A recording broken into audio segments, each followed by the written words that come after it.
Hello, Bill. How are you? I'm the same, Beck, which is tragic for everyone. It really is. It really is. Sorry to hear that.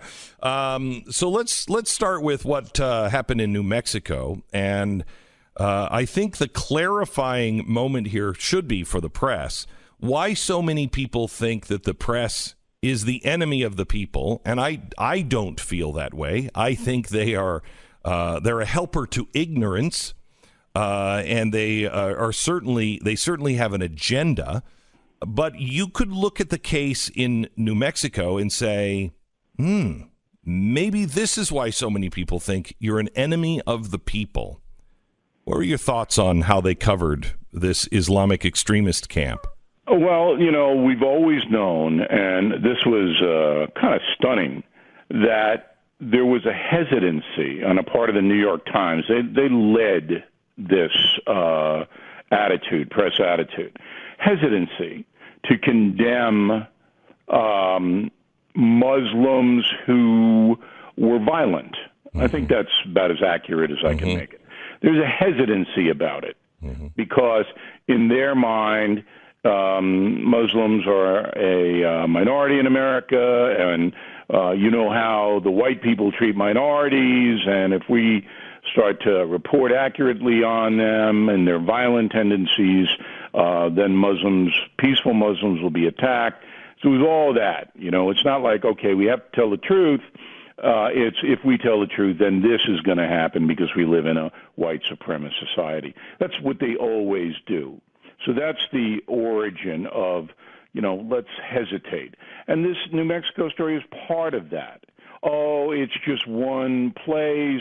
They're crazy people. We can't make a bigger point on it, so we're going to ignore it. And that's the story.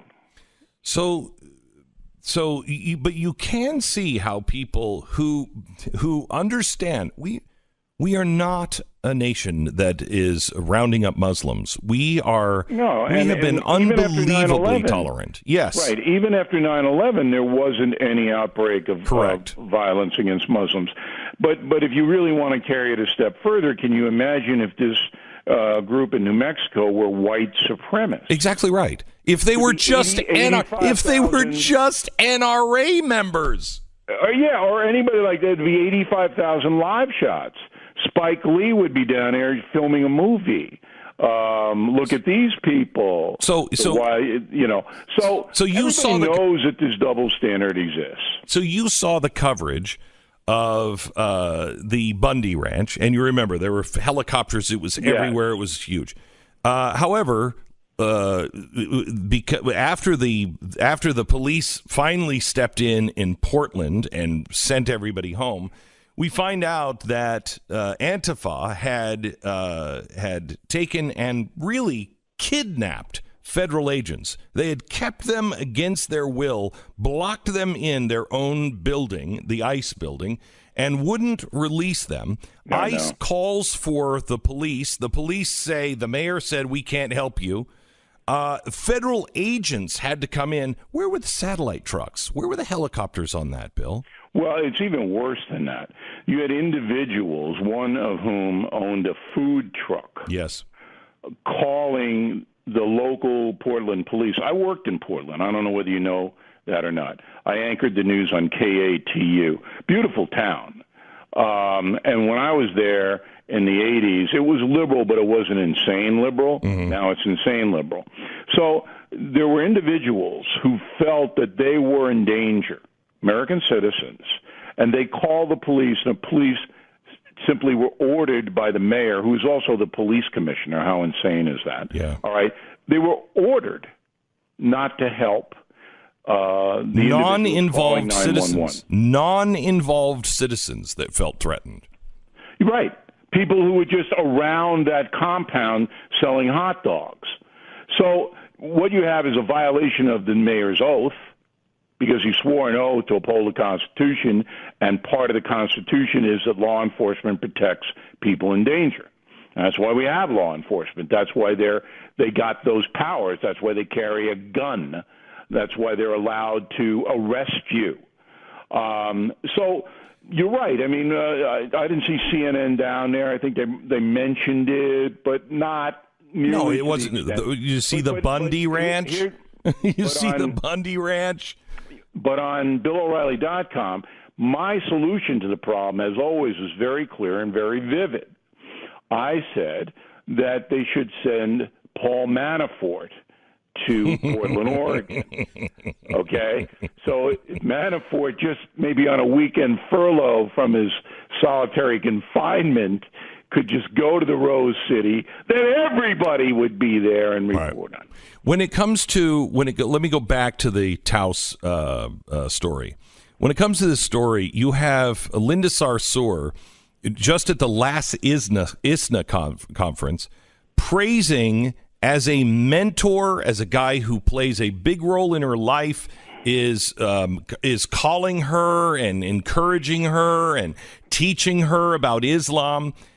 This guy that she says is the father of this guy who was holding these children and teaching them how to kill. Does this play any role in the media not covering that Linda Sarsour, who was the founder and one of the lead organizers of the women's movement? I don't think so. I don't even think the media is smart enough to put that together. But remember, Linda Sarsour is Louis Farrakhan's big friend. I know. So, Bill, how can you say they're not smart enough to put that together? I'm a disc jockey. I'm an old disc jockey, man. I'm smart enough to put that together. Okay, but in order to put that together, you have to have a frame of reference. All right, explain that to Stu. All right, you've got to actually know what happened in the past and who the players were. You're telling me Don Lemon is going to put that together, Beck? Is that what you're telling me here? No, I think that Don Lemon and others are not curious. Are not intellectually honest or curious. They don't even know who Linda Sarsour is, what her connections to Farrakhan and this crazy Muslim guy are. They don't know. And why don't they know? Because they don't care. They're not seeking the truth. We've talked about this before. They don't care. It's not important to them. And so that's why you don't have any of this coverage. Even in New Mexico, which is turned very liberal, the state has turned very left, the local coverage, because we were looking at some of it to get information, was scant. Okay? They didn't really want to cover the story. Because it wasn't about oppression of minorities, that's a big theme in New Mexico. It really was. So, it was, the oppression of children who were minorities. They were Muslims. I don't know. I mean, they were oppressed by Muslims. But you know what I'm talking about. Yeah, I do. It was minorities oppressing other minorities, just like in Chicago. Yes. Why doesn't that cover that story, that unbelievable story, one of the biggest stories in America in the decade, get wall-to-wall coverage? Because it's black-on-black crime. And, the origin of black-on-black crime is white supremacy. You know that, Beck. And so they're not going to really bring that to the forefront. And it's such a corrupt system. I'm so glad you're highlighting these stories, because if you put it all together and you're a fair-minded person, you just got to go, we don't have a media in America anymore. No, we don't. It does not exist. Yeah, we don't. Back with Bill O'Reilly. Bill, where do you stand on the digital ghettoization of voices, the digital erasing of voices, even those voices that are despicable, like Alex Jones?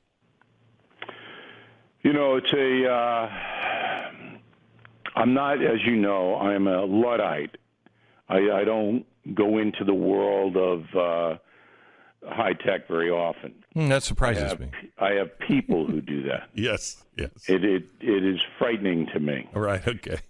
The thing that always stays in my mind is that these are private companies. All right? Now, there's also a complicated thing, is that they're allowed to operate on the American grid, which the public really owns. So there's a crossover into what they do. It's not just a private company like a car company or something like that would be. I don't believe in censorship, but I think there's got to be regulation of defamation and rank attacks that are untrue on people. It's got to be some kind of regulation. The problem is that there's not very many people qualified to do that. Mm-hmm. I mean, these people who run these high-tech companies, they don't know very much about editorial. They don't know what's right and wrong. They don't have a staff that checks anything. It's all about political correctness to them. I mean, Laura Ingraham got attacked this week for making a demographic comment that she put into some kind of context. You may disagree with it, but all of a sudden she's a white supremacist and they're just ripping her up. You know, that kind of stuff is really dangerous. But I think the government has got to basically have some kind of regulatory capacity about what is legal and illegal, not what's right and wrong. But if there's an illegality involved in like, let me give you an example, inciting violence, so that if you have a commentator that says, you kill all Irish people, yes, Irish people are evil. Well, let's use a real example. Louis Farrakhan. Right. He's a hater. But, you know, Farrakhan is interesting because when he writes his speeches, he doesn't come right out and say, he talks generally. And you mean about violence? Yes. About hurting other people, mm-hmm. white devils. Correct. Jewish Satans. Stuff, that kind of thing. Yes. So, I mean, I would err on the side of you got to have the expression out there, as you said, even if it's hateful. But the government should put some kind of guidelines in place, not laws specifically, but guidelines. I think we already have that. We've all done that. Here's the thing: private companies can make their own private decision. However, it amazes me. I'm consistent on that. When it comes to the 14th Amendment, you can't discriminate against blacks. Okay, we all know that, and I wouldn't want to. But if there is the coffee cup cafe, all spelled with K's instead of C's, they have a right to exist. I don't want them in my community. I'll never go there, but they have a right to exist, and I have a right to say they're despicable and not go there.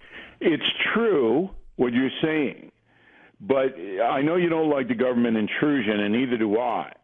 But because these companies access technology that's partially paid for by I'll give you an easier one. They engage in interstate commerce. That's what FDR. That's how FDR changed America. Interstate commerce. But they also are on the dole. Mm-hmm. I mean, if you can imagine this, Facebook and all of these companies that amass billions of dollars, and the dole is paid for by the taxpayers. I don't know who I trust less, the government or Silicon Valley. I really don't, and that's up for debate, I guess. We go to Bill O'Reilly, back with more of the recap of the week.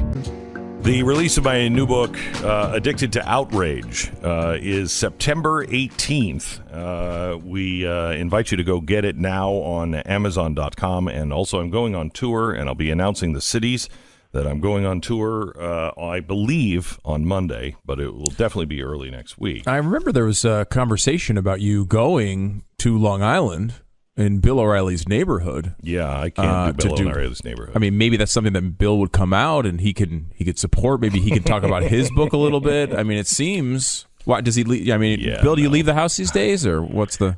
Once in a while. Once in a while. Mostly I'm a shut-in. But Beck is welcome to come to Long Island. But I don't know if he's going to be able to get the accents down, Well, I can't. I don't understand the Long Islanders, I guess. Yeah, it's like, hey, is that Beck? Is that Glenn Beck? Yeah. Yeah. All right. So, Bill, let me go over something that you just posted on BillO'Reilly.com. Yep. Having spent a good part of the last year writing my upcoming book, Killing the SS, The Hunt for the Worst War Criminals on Earth, which, by the way, is fantastic. Finished it. Thank you. I'm tuned into violent behavior more than ever before. Many of the German killers who slaughtered children, women, and defenseless men were ordinary people before Hitler started World War II. They held jobs as merchants, farmers, and local politicians. They had families. They believed in God. Yet they murdered millions of citizens on orders from deranged Nazi leaders. They volunteered to serve in death head units. They relished working in concentration camps where they could brutalize at will because it kept them off the front lines. Those Germans who were not part of the SS certainly knew about the brutality against the Jews and other civilians. Incredibly, most of them accepted it. Human beings have a tendency to rationalize their bad behavior and to look away from evil, even if they think about it. Think about it in the first place. Certainly, we have seen that throughout history, but now we're experiencing open evil here in America. Bill, are you talking about the Nazi rally in Washington this weekend that the press is anticipating? No, that's not the focal point of the column. The focal point of the column is the murder in Chicago. But there's only been, I think, 78 wounded and 18 killed since last Friday. What violence in Chicago? Between 7,000 and 10,000 shot in the last 2.5 years on the nation's third largest city. So when you say, okay, so what's the difference between an SS concentration camp guard who guns down people and the gang members in Chicago who pull up at a party and there are hundreds of people milling around and they start shooting into the crowd? What's the difference? Is there a difference? No, I was going to say ideology, but no, I don't know if there is. It's evil. They don't. Both groups couldn't care less about human life, and both groups were basically allowed to do what they do by the power structure. Look, are you telling me that in certain selected neighborhoods in Chicago that the federal, state, and local authorities cannot control these people walking out of their house with guns and shooting down people in the street? You telling me that? Because that's not true. That's a lie. You'd have to put the National Guard in the neighborhoods. You would have to do that. But why wouldn't you do it? Why didn't you do it 5 years ago? This has been going on for almost 10 years. You know, when there's a civil disturbance, the governor of any state or the president of the United States has the authority to put the National Guard in to quell the civil disturbance. Is this not a civil disturbance? So why don't they do it, Bill? Because they're afraid of being called whatever, fascists or anti-black, because a lot of the activists don't want it. They don't want to occupy black neighborhoods, that kind of thing. If you actually care about the people, I don't care what color they are. If my community was under siege and we knew who the bad guys were, we knew they were these gangs, and the police would not come in. It just, again, like Portland, I'm just an average citizen. I'm not involved in this. I want to. This is my home. It's different than Portland because the police in Chicago will come in, but they are not allowed to stop and frisk. So if they know there's a gang member and they know who the gang members are, and he's walking down the street, an officer cannot come over to him and pat him down to find the gun. Because Rahm Emanuel and the city council, uber leftists, have banned that. So that's number one. They can't do that. Number two, if they do stop someone and that someone turns around and says, what are you stopping me for? I didn't do anything.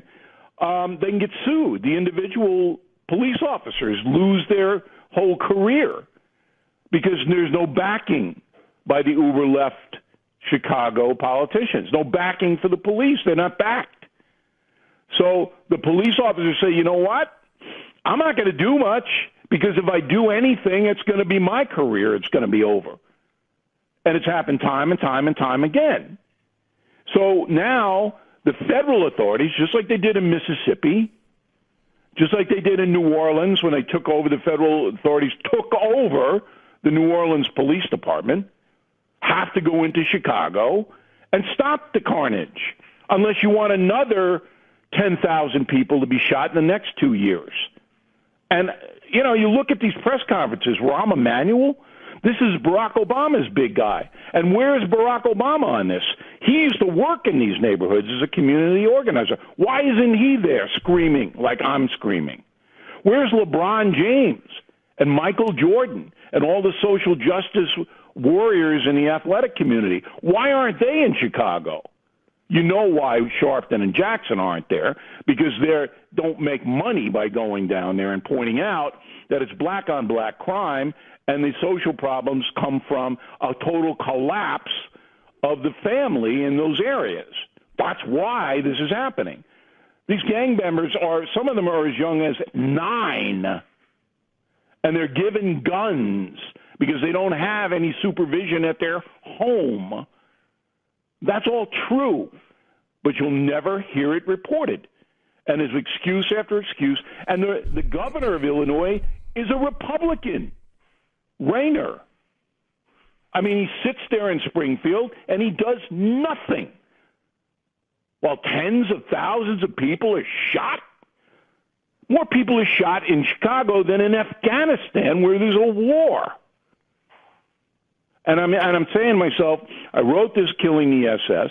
I tell you about the evil that was perpetuated and that Germans looked away.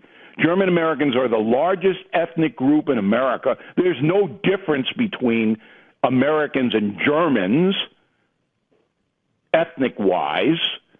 And the whole population of Germany says, oh, yeah, well, you know, it's not me. I'm not killing them. Well, you know, Dachau's right out of Munich. You saw the barbed wire there. You know people disappear from your neighborhoods, and yet you do nothing from 1933 to 1938. 5 years, you do nothing. And the same thing's happening in Chicago. You let these people run out on the street and sell narcotics at will, and they're armed to the teeth, and they go and kill anybody they want to kill, including children and elderly people walking to the grocery store, and you don't do anything about it? And I'm including President Trump in this as well. On the campaign trail, he, because of my reporting, said, you know, I'm going to clean this up. Well, clean it up then. Put the guard in there. You put the guard at the border, and it worked, by the way, at the border. Can you imagine Donald Trump putting the National Guard? He'd be a racist. He would be. Yeah, no, absolutely. Here's what's crazy, Bill. Remember when the police officer was shot here in Dallas during that Black Lives Matter Yes. protest? Yes. So I had people who were actually in that march come into the studio, and I sat with them and I talked to them, and we had a fascinating conversation. Many of them, none of them had actually read the manifesto of Black Lives Matter. They were only marching because they felt like no one was listening to their pleas. And I had mothers and grandmothers who said, we're afraid of our own grandchildren because this evil has come into our community and no one will listen. So we are deemed racist if we do focus on it, and we are racist if we don't focus on it. But there's a bigger question, because everyone knows if these gang members were in Beverly Hills, this would have stopped the first week.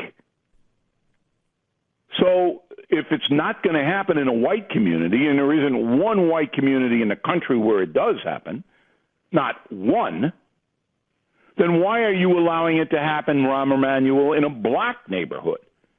Can you explain that to me? No. There's silence.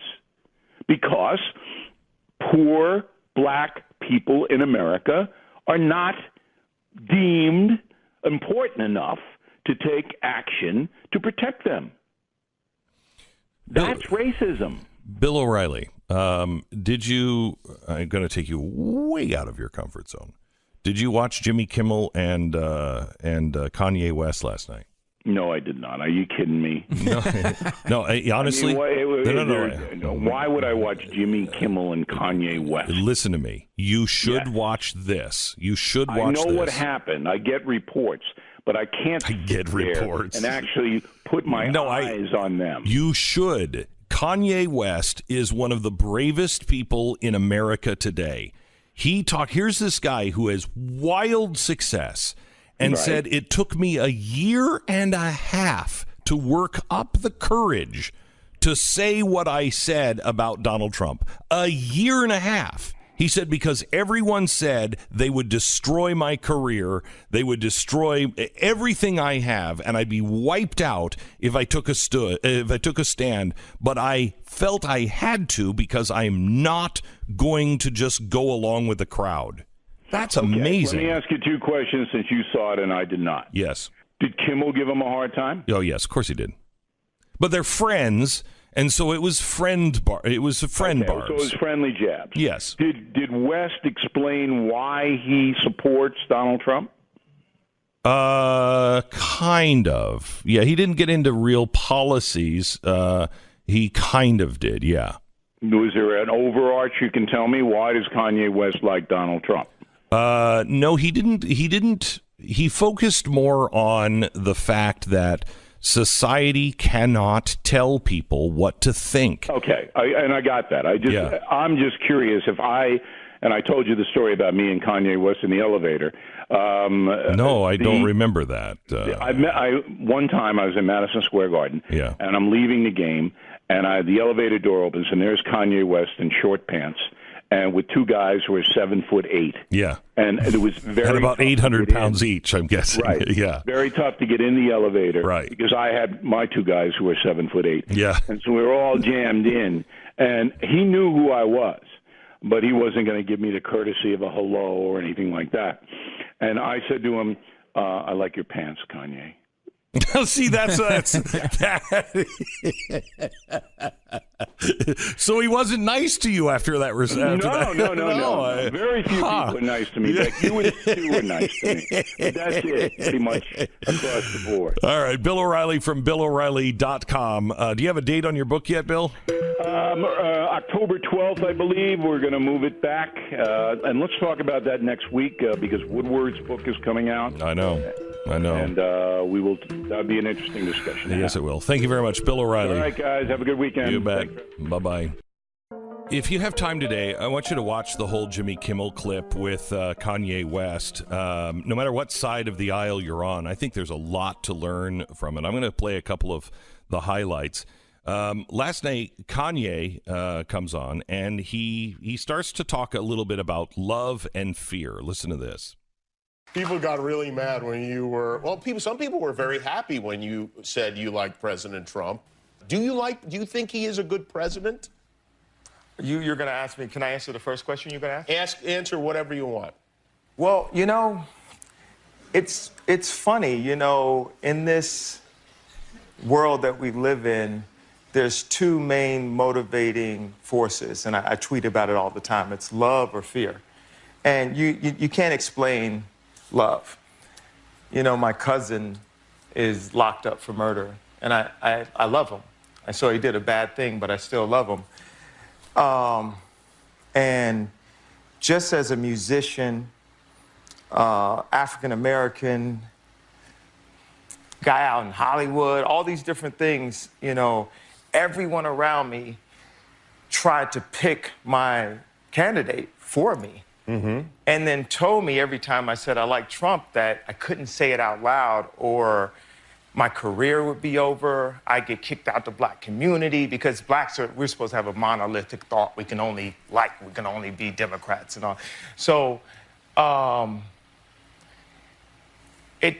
even when I said it right before I went to the hospital and I expressed myself. Listen to this. And when I came out, I had lost my confidence. So I didn't have the confidence to take on the world and the possible backlash. And it took me a year and a half to have the confidence to stand up and put on the hat, no matter what the consequences were. And what it represented to me is not about policies, and because I'm not a politician like that, but it represented overcoming fear and doing what you felt, no matter what anyone said, and saying, you can't bully me Liberals can't bully me. News can't bully me. The hip-hop community, they can't bully me. Because at that point, if I'm afraid to be me, I'm no longer Ye. That's what makes Ye. You hear that? That is the most powerful statement on so many levels. Let me just start here. Here's what the left doesn't understand. They are currently putting people through college, and they are indoctrinating. And if you disagree, you're shouted down.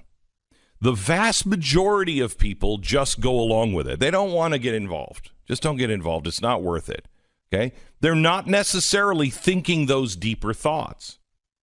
And so what happens is, as that gets stronger, you're not even exposed to thoughts. You're not around anybody who says something reasonable, not political, just reasonable. Like, hey, you know what? Should they really? I mean, I think I have the right to choose, right? I mean, I don't necessarily want to go along with everybody. Shouting down. It makes people like Jordan Peterson much stronger. Because I just read this article in Atlantic that we have to talk about. In the Atlantic, this progressive mom with progressive kids in college finds out that her progressive son in his 20s and all of his friends are listening to Jordan Peterson. Why? Because they've never heard this kind of thought before, and they've never heard two people get together and discuss these things without screaming at each other and saying, you're a racist, you're a hater, I got to shut you down, you're the enemy. It's his message of, I just want to be me, is going to connect and is uniquely American. It is what America was founded on. I want to be me, my right to pursue my happiness. The world is moving towards collectivism, and it's a very strong pull. But in America, there is something that I think it's into our fiber now. I think it's in our DNA. I hope it is. This yearning to breathe free. Not with hate, not with contempt, not to crush somebody else, just to be me. Now, the next thing you have to get out of that clip, this broadcast with him last night started with, you make clothing, you're an artist, successful artist, actual physical art, not musical art. You're a physical artist that is incredible. You are a hip-hop guy. You're a music producer, incredibly successful. You make your own clothing, incredibly successful. Here's a guy who is at the pinnacle of success. And we've all seen how arrogant he can be. I mean, he's got reason to believe I can do anything. It takes him a year and a half to get the courage to say, I want to vote my own way. This guy, if this guy takes a year and a half to say it, what chance do you have? What chance do your kids have? This guy shouldn't be afraid of anything. And yet he stood up because everyone said you can't. They'll destroy you. They'll end your career. You'll have nothing in the end. And the guy had the balls to do it. This was not something that he just said. Everybody was like, oh, he's just saying that to sell an album. He might have at the time. You listen to him now? No, he wasn't. His album is already out. It's all done. He's making a much deeper point here. And that is, get away from fear. You should not have the fear of McCarthyism. No matter what the ideology is that they're trying to stifle, McCarthyism is bad. Now, cut 2, please. We are too protective. We always don't want someone to get hurt. Can you imagine me talking to my publicist before I said I'm going on TV again? One of the things I think it got missed on TMZ is the main thing that I was stressing is the idea of trying love. You know, we're always, pushing out so much hate, and love can cure so much. Just to think, am I moving in love? Is this out of love, not out of pride? Pride is a word that people often say in a positive connotation, but it's actually one of the 7 deadly sins. And it takes too much ownership, but you can replace pride with love. And when I see people just even go at the president, it's like, why not try love? For one person to stand up against all odds and just hug somebody the way that Alice Johnson hugged her family when she got out of jail. That one by one, we can defuse this nuclear bomb of hate that we're in as a society by thinking of everyone as our family. He went on to talk about how we're programmed. We're all programmed from the beginning. Get off the coffee table. Don't jump on the couch. Don't. He said, a kid, he's got a cape tied around his neck and he's standing on the coffee table. And he's Superman. He's Superman. And he said, get off the coffee table. He said, by the time we're, in our 20s or 30s, we know very clearly that's a couch, don't jump on it. That's a coffee table, don't stand on it. He said, but we've forgotten the reason of the Superman, why we stood on it in the first place. We were being us. And Kimmel responds, well, that's because we want safety. I mean, we got to keep the kids safe. But the bigger point here was, by the time it's my father's point. My father used to say 2 most powerful words in any language, I am. That kid's saying I am Superman. Okay? And by the time you keep training these kids, don't do this, don't do this, don't do this, don't do this, and not encourage them to be free thinking, you've just molded them into whatever it is they want to be, or you want them to be, or what society wants them to be, not what they want to be. If you don't answer the question, I am brave, I am strong, I am capable, the entire world is set up to fill in that blank. I am what? If you don't say it to yourself, if you don't know it yourself, and you don't strive for that blank, I am strong, the rest of the world will fill it in for you and tell you you're incomplete, you're not good enough, you're stupid, you're black, and thus you should think this way, you're white, and thus you should act this way.